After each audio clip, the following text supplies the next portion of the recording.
साईराम सगळ्यांना. आज आपला दिवस तिसरा आणि सगळ्यांना सुप्रभात. तर सगळेजण उठले सकाळी आणि मग सगळेजण रेडी होत होते, ब्रश वगैरे करून सगळे रेडी झाले. मी पण रेडी झालो. माझी तब्येत एवढी डाऊन झालेली किंवा चाललं पण होत नव्हतं. चालायला सुरुवात केली आम्ही. चालून एवढं दमलो होतो की काय विचारून. नंतर सगळेजण धावायला लागलो. थोडंसं अंगामध्ये जोश आलेला आमच्या. तर नाचत वगैरे तब्येत डाऊन असतं पण आणि आम्ही पोहोचलो नाश्ता हॉलवरती पोचलो. आणि नंतर थोडा जीव आला आणि थोडासा खाऊन घेतला, नाश्ता केला आम्ही, पुरी भाजी खाल्ली आणि परत आम्हीच्या प्रवासात चालू करायचा होता.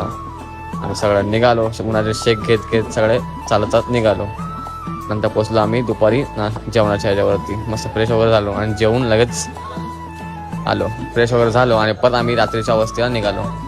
सगळेजण निघत होते चालायला. जेवून झाल्यानंतर चालत पोचलो आम्ही रात्रीच्या वस्तीवरती पोचलो. तिथं आलो, थोडासा रिलॅक्स केला. नंतर फ्रेश व्हायला गेली. माझी तब्येत एवढी बिघडली की मला स्वतः चालता पण येत नाही. तरी पण इट्स ओके. फ्रेश वगैरे झालो. आता जाऊ जेवायला. झोपतो डायरेक्ट. जेवणात डायरेक्ट झोपायला आलो कारण माझी एवढी तब्येत बिघडलेली. ओम साईराम. आता पुढच्या ब्लॉगमध्ये नक्की भेटू. Bye bye.